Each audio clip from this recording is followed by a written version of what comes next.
ଦେଖ ପିଲେ ଆଜି ଆମେ ସପ୍ତମ ଶ୍ରେଣୀ ଗଣିତ ବହିର ଅଭ୍ୟାସ କାର୍ଯ୍ୟ 8.5ର 3 ନମ୍ବର କ୍ୱେଶ୍ଚିନ୍ ଆନ୍ସର କରିବା। ଅଲରେଡ଼ି ଆମେ 1 ନମ୍ବର 2 ନମ୍ବର କରିଦେଇଥିଲେ, 3 ନମ୍ବର କରିବା। 3 ନମ୍ବର କ୍ୱେଶ୍ଚିନ୍ ବଡ଼ ଦେଇଛି ଯେ ଗୋଟିଏ କାରଖାନାରେ ଗୋଟିଏ ସପ୍ତାହରେ ଆମ 7 ଦିନ, ସେଥିରୁ ରବିବାର ଦିନ କ'ଣ ହେଉଛି କାରଖାନା ବନ୍ଦ ରହୁଛି, ମିନ୍ସ 6 ଦିନରେ 840 ରଙ୍ଗଟିଣ ତିଆରି କରାଗଲା। ଆଉ 42 ରଙ୍ଗଟିଣ ତିଆରି କରିବାକୁ କେତେ ଦିନ ଲାଗିବ? ଆକୁ ଆମେ କ'ଣ କରିବା ନା ଚଳନ ଧାରାରେ କରିବାକୁ ପଡ଼ିବ। ନର୍ମାଲ ତ ଆମେ ଯେମିତି ଧାରା ଗଣିତ କରୁ ସେମିତି କରିପାରିଥାନ୍ତେ, କିନ୍ତୁ ଚଳନ ଯେହେତୁ କହିଛି ଆମକୁ, ତାହେଲେ ଆମେ ଚଳନ ଅନୁସାରେ କରିବା। ତାହେଲେ ପ୍ରଥମ କାର୍ଯ୍ୟ କ'ଣ? ଯେତେବେଳେ ଧାରା ଗଣିତ ଆସେ ଚଳନରେ, ତୁମର ପ୍ରଥମ କାର୍ଯ୍ୟ ହେଉଛି ତୁମେ ଚେକ୍ କରିବା କି ସେଇଟା କେଉଁ ଚଳନରେ ଅଛି। ଏଠି ସିନା ଆମେ ସଳକ ଚଳନ କରୁଥିଲେ, ଆମେ ଜାଣିଗଲୁ ଯେ ସବୁତକ ସଳକ ଚଳନ କ୍ୱେଶ୍ଚିନ୍ ଦେଇଛି, ଏଠି ସବୁତକ ସଳକ ଚଳନ ହେବ ଆମେ ଜାଣିଗଲୁ, କିନ୍ତୁ ସବୁବେଳେ ସେମିତି ହେବ ବୋଲି ମାନେ ଅଛି? ତାହେଲେ ତୁମେ ଆଗେ ପଢ଼ିବ, କ୍ୱେଶ୍ଚିନ୍ ଦେଖିବ, ଜାଣିବ ଯେ କେଉଁ ଚଳନ ଅଛି। ଜାଣିବା କେମିତି? ମୁଁ ଅଲରେଡ଼ି ତ ପୂର୍ବ ଭିଡ଼ିଓରେ ତୁମକୁ କହିଥିଲି, ଆଉ ଥରେ ଏଠି ତୁମକୁ ଦେଖାଇ ଦେଉଛି। ସେ କହିଲା ଯେ ସପ୍ତାହକେ 7 ଦିନ ଭିତରୁ ଆମର କ'ଣ ହେଉଛି ନା ରବିବାର ଦିନ ବନ୍ଦ ହେଉଛି। ତା ଅର୍ଥ 6 ଦିନରେ, ମିନ୍ସ 6 ଦିନରେ ସେ 840 ରଙ୍ଗଟିଣ ତିଆରି କରୁଛି। ତାହେଲେ କହିଲା ଯେ 42 ରଙ୍ଗଟିଣ ପ୍ରସ୍ତୁତ କରିବାକୁ ତ କେତେ ଦିନ ସମୟ ଲାଗିବ? ତୁମେ ନିଜେ ଟିକେ ଚିନ୍ତା କର। ଏଠି କ'ଣ ହେଲା ନା ରଙ୍ଗ ଡବା ସଂଖ୍ୟା ବଢ଼ିଛି। କ'ଣ ହେଇଛି? ବଢ଼ିଛି। ତ ଏପଟେ ଅଟୋମେଟିକଲି ଦିନ ସଂଖ୍ୟା ବି ବଢ଼ିବ। 840 କରିବାକୁ 6 ଦିନ ଲାଗୁଛି, ତ 42 କରିବାକୁ ଅଧିକ ଦିନ ଲାଗିବ ନା ନାହିଁ? ଗୋଟେ ନର୍ମାଲ କଥା। ତାହେଲେ ଏପଟେ ରଙ୍ଗ ଡବା ସଂଖ୍ୟା ବଢ଼ିବା ସହିତ ଏପଟେ ଦିନ ସଂଖ୍ୟା ମଧ୍ୟ କ'ଣ ହେଉଛି? ତାହେଲେ ଦୁଇଟା ଯାକି ବଢ଼ୁଛି। ତାହେଲେ କେଉଁ ଚଳନ? ତ ମୁଁ କହିଥିଲି ସଳକ ଚଳନ। କେଉଁ ଚଳନ? ସଳକ ଚଳନ। ତାହେଲେ ଲେଖିବା କ'ଣ ନା ପ୍ରଥମେ ତୁମକୁ ଦୁଇଟା ହେଡ଼ିଂ କାଢ଼ିବାକୁ ପଡ଼ିବ। କେଉଁ ହେଡ଼ିଂ? ଏଠି ଦୁଇଟା ହେଡ଼ିଂ, ଗୋଟେ ଅଛି ଆମର ଯେଉଁ ସମୟ ବା ଯେଉଁ ଦିନ ସଂଖ୍ୟା ଆମେ କହିପାରିବା, ଆଉ ଗୋଟେ ରଙ୍ଗ ଡବା ସଂଖ୍ୟା ମଧ୍ୟ କହିପାରିବା। ଦୁଇଟା ହେଡ଼ିଂ ତୁମକୁ ସେଇଟା ବାଛିବାକୁ ପଡ଼ିବ। ତାହେଲେ କ'ଣ ଲେଖିବା? ପ୍ରଥମେ ଦେଇକି ଏଠାରେ ପ୍ରଥମେ ଲେଖିବା ଯେ ସମୟ ବା ଦିନ ସଂଖ୍ୟା, ଯାହା ଲେଖୁଛ ଲେଖ, ମୁଁ ସମୟ ଲେଖୁଛି। ସମୟ ଏବଂ ରଙ୍ଗ ଡବା ସଂଖ୍ୟା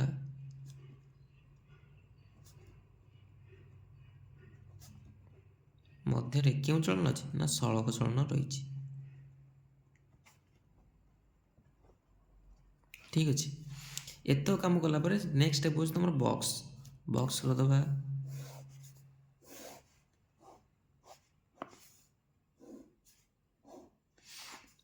ପ୍ରଥମେ ରଖିଦେବା ସମୟ, ଯାହାକୁ ଆମେ ଏକ୍ସ ବୋଲି ନେଇଛି, ଆଉ ରଙ୍ଗ ଡବା ସଂଖ୍ୟା,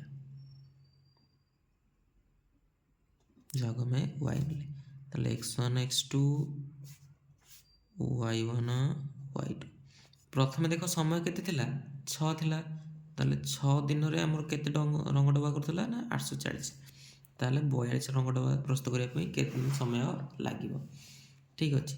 ଆମେ ଅଲରେଡ଼ି ଜାଣିଛୁ ସଳକ ଚଳନ ସୂତ୍ର ଜାଣିଛେ। ତାହେଲେ ଲେଖିଦେବା ଯେ ସଳକ ଚଳନ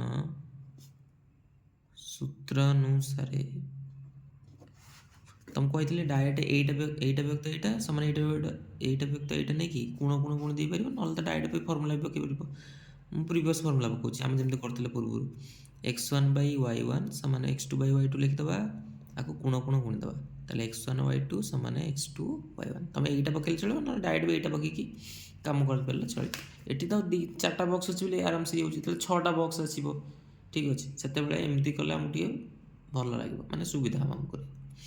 ତାହେଲେ x1 ମାନ ପକାଇଦିଅ, 6 × 42 ସମାନେ x2 ଦେଇନି ଇଣ୍ଟୁ 840। 840 ଏପଟେ x2 ସହିତ ଗୁଣା ହେଇଛି, ଏପଟେ ଗଲେ ହରା ହେଇଯିବ। ତାହେଲେ 6 × 42/840 ସମାନେ x2। ତାହେଲେ କାଟିବା, ଗୋଟେ ଶୂନ କଟିଗଲା। 2ରେ କାଟିଦିଅ, 2 6କୁ 2 ଦୁଗୁଣେ, 2ରେ କାଟିଲେ 3। 42 କି 420 କାଟିଲେ କେତେ ହେବ? 42 10 420। ତାହେଲେ 10 3 30। ତାହେଲେ x2 କେତେ ବାହାରି ପଡ଼ିଲା? ଆମର x2 ବାହାରିଲା 30 ଦିନ। କେତେ ଦିନ? 30 ଦିନ। ତାହେଲେ ଏଠି ଲେଖିଦେବା 30 ଦିନ। ଠିକ୍ ଅଛି। ଅତବତ ଲେଖିଦେବା ଯେ 42 ରଙ୍ଗଟିଣ ତିଆରି କରିବା ପାଇଁ ତାକୁ କେତେ ଦିନ ଲାଗିବ? 30 ଦିନ ସମୟ ଲାଗିବ। ନେକ୍ସଟ କ୍ୱେଶ୍ଚନ୍ ଦେଖ କ'ଣ ଦେଇଛି ନା 12 ମିଟର ଉଚ୍ଚ ସ୍ତମ୍ଭର ଛାଇ 20 ମିଟର ହେଲା। ସେହି ସମୟରେ କେତେ ମିଟର ଉଚ୍ଚ ସ୍ତମ୍ଭର ଛାଇ 30 ମିଟର ହେବ, ଆଉ 26 ମିଟର ଉଚ୍ଚ ସ୍ତମ୍ଭର ଛାଇ କେତେ ମିଟର ହେବ? ଏଠି ଦେଖ 3ଟା କଥା ଦେଇଛି, ମାନେ ଉଚ୍ଚତା, ସ୍ତମ୍ଭର ଉଚ୍ଚତା ଅଛି, ସ୍ତମ୍ଭର ଛାଇ ଅଛି, ଯୋଉଟା ହେଡ଼ିଂ ମିଳିଗଲା। କିନ୍ତୁ ବକ୍ସ କେତେଟା ହେବ ସେ କଥା କେମିତି ଜାଣିବା? ଏଠି ଆମର 8ଟା ବକ୍ସ ହେବ, 2ଟା ହେଡ଼ିଂ ପାଇଁ ଆଉ 6ଟା ବାକି ୟାଙ୍କ କ୍ୱେଶ୍ଚିନ୍ ପାଇଁ। ଦେଖ ମୁଁ ଏଠି କରିଦେଉଛି। 2ଟା ହେଡ଼ିଂ ତ ମିଳିଗଲା ଆମକୁ, ସଳକ ଚଳନ ହେବ ସେ କଥା ତ ଜାଣିଲ। କେମିତି ତୁମେ ଚଳନ କେମିତି ଜାଣିବ ଏଠି ତୁମକୁ ଅଲରେଡ଼ି ମୁଁ ବୁଝେଇ ଦେଇଛି। ପ୍ରଥମେ ଚେକ୍ କରିବ ଚଳନ କେଉଁ ଚଳନ ହେଉଛି। ଠିକ୍ ଅଛି। ଯେହେତୁ ଆମେ ଜାଣିଗଲୁ ସବୁତକ ସଳକ ଚଳନ, ତାହେଲେ ଆଉ ସମୟ ନଷ୍ଟ କରିବାନି, ସିଧାସଳଖ କ୍ୱେଶ୍ଚିନ୍ ଆନ୍ସର କରିବା। ଦେଖ ତାହେଲେ ଏଠି ଯୋଡ଼େ ହେଡ଼ିଂ ଆସିଲା, ଗୋଟେ ହେଲା ସ୍ତମ୍ଭର ଉଚ୍ଚତା ଆଉ ଗୋଟେ ସ୍ତମ୍ଭର ଛାଇର ଉଚ୍ଚତା। ତାହେଲେ ଲେଖିଦେବା ସ୍ତମ୍ଭର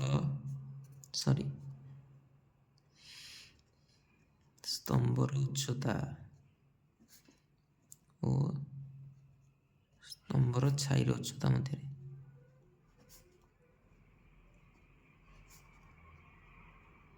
କେଉଁ ଚଳନ ରହିଛି? ସଳକ ଚଳନ ରହିଛି। ଆଉ ସ୍ତମ୍ଭଟା ଯେତେ ଉଚ୍ଚ ହେବ ଠିକ୍ ଅଛି, ତା ଛାଇଟା ମଧ୍ୟ ସେତିକି ଦୂର ଯାଏଁ ପଡ଼ିବ ନା ନାହିଁ? ବୁଝିପାରୁଛ ନା? ତା ସ୍ତମ୍ଭର ହାଇଟ୍ ଅନୁସାରେ ଛାଇର ଲମ୍ବ ମଧ୍ୟ ପଡ଼ିବ। ତାହେଲେ ଏଇଟା ବଢ଼ିଲେ ଏଇଟା ବଢ଼ିବ, ସଳକ ଚଳନ।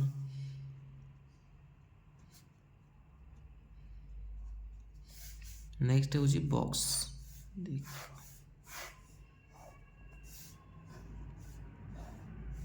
ଦେଖ ଟୋଟାଲ 8ଟା ହେଲା, 2 4 6 8, 2ଟା ଆମର ହେଡ଼ିଂ ପାଇଁ। ଲେଖିଦେବା ସ୍ତମ୍ଭର ଉଚ୍ଚତା,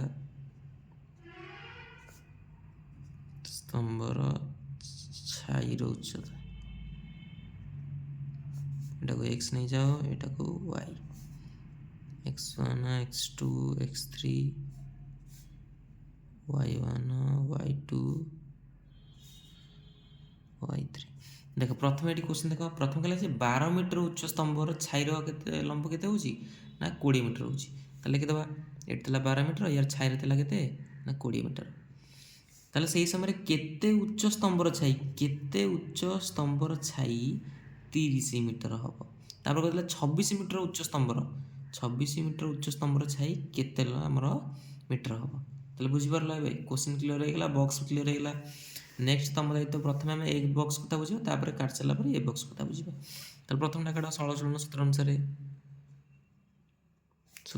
ଡାଇରେକ୍ଟ ଫର୍ମୁଲା ତମ ପକେଇବ, ଏଇଟା ବ୍ୟକ୍ତ ଏଇଟା ସମାନ ଏଇଟା ବ୍ୟକ୍ତ ଏଇଟା ପକେଇ ପାରିବ, ଯେମିତି ଆମେ 2 ନମ୍ବର କରିଥିଲେ।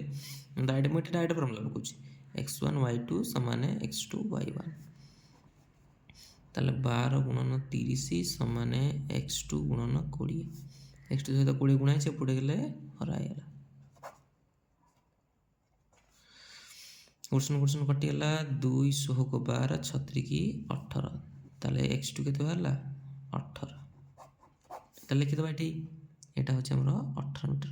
ଏମିତି ୟା ଭିତରେ ବକ୍ସ କରିଦେଲେ ଆମେ ଜାଣିପାରିବା ଯେ ଏହାର ଆନ୍ସରଟା ବାହାର କରାଯାଇଛି ବୋଲି। ନେକ୍ସଟ ଆଉ ଥରେ ପୁନଶ୍ଚ ଲେଖିଦେବା, ପୁନଶ୍ଚ ଡାଇରେକ୍ଟ ତୁମ ଫର୍ମୁଲା ପକାଇବ, ନହେଲେ ଏଇଟା ବ୍ୟକ୍ତ ଏଇଟା ସମାନ ଏଇଟା ବ୍ୟକ୍ତ ଏଇଟା ନେଇ କାମ କରିପାରିବ। ଠିକ୍ ଅଛି, ବାଳ ଚଳନ ହେବା ପାଇଁ ମୁଁ ବିଭକ୍ତ କରିକି ତୁମକୁ ବୁଝେଇ ଦେଉଛି। ତାହେଲେ x2 / y2 ସମାନ x3 / y3 ହେଲା। ଏବେ ଗୁଣ ଯିବ, କହିଥିଲି ସଳକ ଚଳନରେ ଗୁଣ ଗଣିବ, ପ୍ରତିଲୋମ ହେଲେ ଉପର ତଳ ଗୁଣା ହେବ। ତାହେଲେ x2 y3 ସମାନ x3 y2। ଆମେ କ୍ଲିୟର ହେଇଗଲେ, ଫର୍ମୁଲା ଆମକୁ ମିଳିଗଲା। ଏବେ ମାନ ପକାଇ ଦିଅ, x2 କେତେ ଦେଇଛି ଦେଖ 18 ଗୁଣନ y2, 18 ଗୁଣନ y2 ସମାନେ x3 ହେଉଛି 26 ଗୁଣନ 30। y2 ସହିତ 18 ଗୁଣା ହେଇଛି, ସେପଟୁ ଗଲେ ହରା।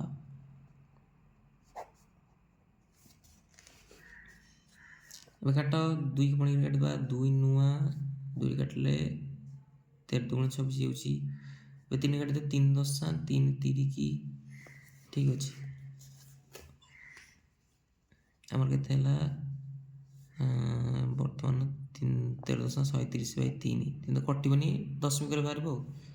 ଦଶମିକ କରିଦେବା, 130 ଯଦି ତମେ 3 ହରିବ, ତାହେଲେ 3 ଚଉକ ହେଇଯାଉଛି ଆମର 12, ପଡ଼ିଲା 10, 3 ତିରିକି 9, 1.0 3 3 ପୁଣି 9 ଏମିତି ଚାଲିବ। ତାହେଲେ 43.3 କେତେ ହେଲା 43.3 ମିଟର। ଏଇଟା ଦଶମିକରେ ବାହାରିଲା, ଏଠି ଲେଖିଦେବା 43.3 ମିଟର। ଠିକ୍ ଅଛି, ଅତକ ତୁମେ ଲେଖିଦେବ। ନେକ୍ସଟ ଦେଖିବା କ୍ୱେଶ୍ଚିନ୍ ଘ ନମ୍ବରରେ କ'ଣ ଦେଇଛି ନା, ଗୋଟିଏ ପରିବାର ସପ୍ତାହକୁ 10 କେଜି ଚାଉଳ ଖର୍ଚ୍ଚ ହେଉଥିଲା। ତାଙ୍କର ଜାନୁଆରୀ 1 ତାରିଖରୁ ଫେବୃଆରୀ 11 ତାରିଖ ପର୍ଯ୍ୟନ୍ତ ମୋଟ କେତେ କେଜି ଚାଉଳ ଖର୍ଚ୍ଚ ହେବ ନା, ଗୋଟେ ସପ୍ତାହରେ ମିନ୍ସ 7 ଦିନରେ 10 କେଜି ଲାଗୁଥିଲା ହେଲା। ଜାନୁଆରୀ 1ରୁ ଫେବୃଆରୀ 1 କେତେ ଦିନ ହେଉଛି, ତାହେଲେ ଜାନୁଆରୀ ହେଇଗଲା ଆମର 31 ଦିନ, ଆଉ ଏପଟୁ ଫେବୃଆରୀ ମାସରେ କେତେ ହେଇଗଲା 11 ଦିନ, ହେଲେ 31 + 10 41, ପୁଣି ଗୋଟେ ଦିନ, ତାହେଲେ 42 ଦିନ। ଟୋଟାଲ କେତେ ହେଲା 42 ଦିନ। ତାହେଲେ 42 ଦିନରେ କେତେ ତାଙ୍କର ଚାଉଳ ଖର୍ଚ୍ଚ ହେବ।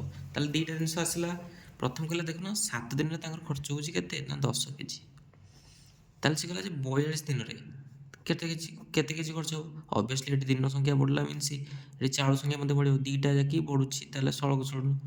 ତାହେଲେ ଲେଖିଦେବା ଗ ନମ୍ବରରେ ଚାଉଳର ପରିମାଣ ଓ दिन संख्या बा समय जहाँ लिख समय मध्य सड़क चलन रही।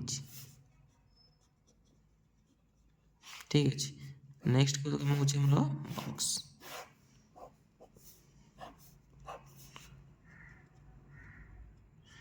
चाउल परिमाण तक एक्स समय को वाई तुम ये जहाँ को जो समय नहीं कि एक्स नहीं पार तुम ऊपर डिपेंड कर X one X two Y one Y two प्रथम चाउल परिमाण के 10 केजी थी आउ 7 दिन जाक चलूला ठीक अच्छे तापर कहला केते चाउल हेले से 42 दिन पर्यंत सी यूज करें ना ताहले आम जो सड़क चलन फर्मुला जानूँ डायरेक्ट लिखिदेवा सड़क चलन सूत्र अनुसार प्रश्न अनुसार एक्स वन वाई टू समान एक्स टू वाई वन पकई दिया 10 गुणन 42 समान एक्स टू गुणन 7 7टा जब कहीं कि गुणा होगी आसला हर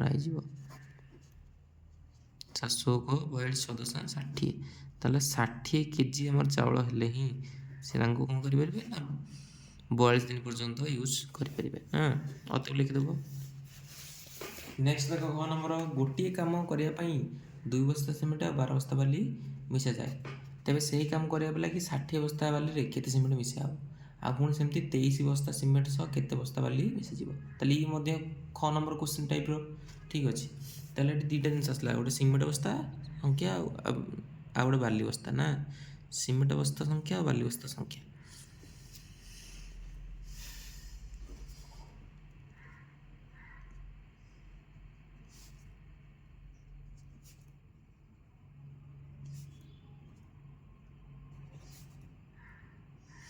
सिमेंट बस्ता संख्या और बाली बस्ता संख्या मध्य कौ चलन अच्छे सड़क चलन रही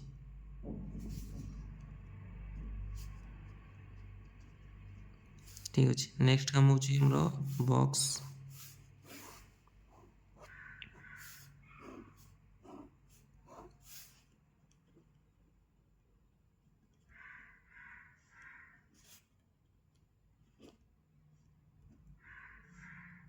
एटा को एक्स नहीं जावा एटा को Y X one X two X three Y one Y two Y three प्रथम देख सिमेंट बस्ता संख्या के ना 2 बस्ता सिमेंट के बस्ता बाली 12 बस्ता बाली ताले से अनुसार 60 बस्ता बाली सह केते सिमेंट ना 60 बस्ता बाली सह केते सिमेंट लगे ठीक अच्छे नेक्स्ट गला 23 बस्ता सिमेंट के बस्ता बाली लगे तो निजे ये गोटे अनुमान कर 2 बस्ता सिमेंट 12 बस्ता बाली लगे 60 बस्ता बाली है ऑब्वियसली अधिक सिमेंट लगे ना नहीं तो गोटे बाली बढ़िया द्वारा एपटे कौन हो सिमेंट बस्ता संख्या बढ़ुची गोटे बढ़ला अन्य बढ़ुची सड़क चलन बुझीगला ठीक अच्छे एवं नेक्स्ट काम हो तुम जमी करते या पूर्व सड़क चलन सूत्र अनुसार पकई पारे मुझे प्रश्न अनुसार लिखिदे एक्स वन वाई टू समान एक्स टू वाई वन 2 गुणन 60 समान एक्स टू इंटू 12 पटे गुणा जाइए बुढ़े आसले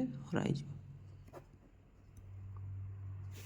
12 पंचे 60 5 गुण होगा 10 ताले एक्स टू मान के 10 लिखिदेवा 10 बस्ता सिमेंट ही आम 60 बस्ता बाली लगे नेक्स्ट या कम करदे एक गुण गुणदेवा डायरेक्ट करदे पुनश्च प्रश्न अनुसार डायरेक्ट लिखि दूसरी फर्मुला है एक्स टू वाई थ्री समान एक्स थ्री वाई टू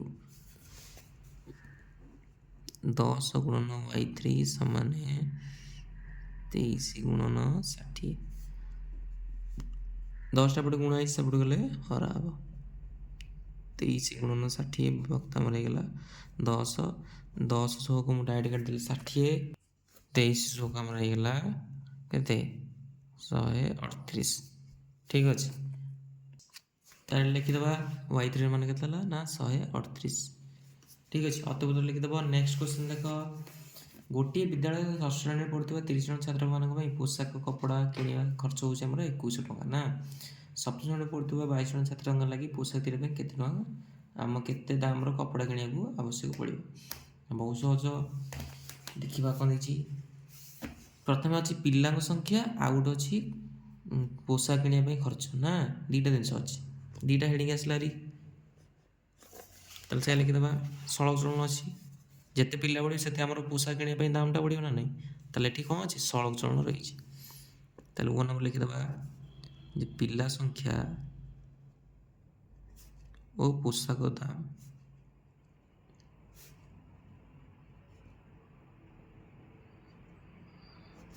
ମଧ୍ୟରେ ସଳଖ ଚଳନ ରହିଛି।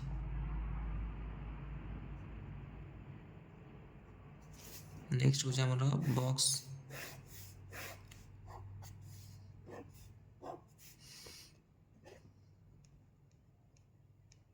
ପିଲା ସଂଖ୍ୟାକୁ ଆମେ ନେଇଗଲେ x, ପୋଷାକ ଖର୍ଚ୍ଚକୁ y। x1 x2 y1 y2। ପ୍ରଥମେ ଦେଖ ଷଷ୍ଠ ଶ୍ରେଣୀରେ ଆମ କେତେ ଜଣ ପିଲା ଥିଲେ? କହିଲା 30 ଜଣ ପିଲା। ତାଙ୍କୁ ଲାଗୁଥିଲା ଖର୍ଚ୍ଚ ହେଉଥିଲା କେତେ କପଡ଼ା? ନା 21 ଟଙ୍କା ଲାଗୁଥିଲା, 2100 ଟଙ୍କା। ସେମିତି ସପ୍ତମ ଶ୍ରେଣୀରେ ଅଛନ୍ତି 22 ଜଣ। ତାହେଲେ ଦେଖିବା 22 ଜଣ ପିଲାଙ୍କର କେତେ ଖର୍ଚ୍ଚ ହେଉଛି। ଠିକ୍ ଅଛି, ଶ୍ରେଣୀ କେଉଁଟା ବି ହଉ, ଶ୍ରେଣୀରୁ କିଛି ଫରକ ପଡ଼େନି, ପିଲା ସଂଖ୍ୟାରୁ ଫରକ ପଡ଼େ। ପ୍ରଥମେ ପିଲା ଥିଲେ ଆମର 30 ଜଣ, ତାଙ୍କର ଖର୍ଚ୍ଚ ହେଉଥିଲା କେତେ ଟଙ୍କା? ନା 2100 ଟଙ୍କା। ତାହେଲେ କହିଲା ବର୍ତ୍ତମାନ ସପ୍ତମ ଶ୍ରେଣୀରେ 22 ଜଣ ପିଲା ଅଛନ୍ତି, ତାହେଲେ ଆମର କେତେ ଟଙ୍କା ଖର୍ଚ୍ଚ ହେବ? ଦେଖ ଏଠି ପିଲା ସଂଖ୍ୟା କମିଛି, ତ ଆମର କପଡ଼ା କିଣିବା ପାଇଁ ମଧ୍ୟ ଖର୍ଚ୍ଚଟା କମିବ ନା ନାହିଁ। ଗୋଟେ କମିଲେ ଆଉ ଗୋଟେ କମୁଛି, ସଳଖ ଚଳନ, ବୁଝିପାରୁଛ? ଦୁଇଟା ଯାକ ଯଦି ବଢ଼ୁଥିବ କିମ୍ବା ଦୁଇଟା ଯାକ ଯଦି କମୁଥିବ, ତାହେଲେ ସେ ଦୁଇଟା କାହାକୁ ସୂଚାଇବ? ସଳଖ ଚଳନକୁ ସୂଚାଇବ। ତାହେଲେ ସଳଖ ଚଳନ ସୂତ୍ର ଅନୁସାରେ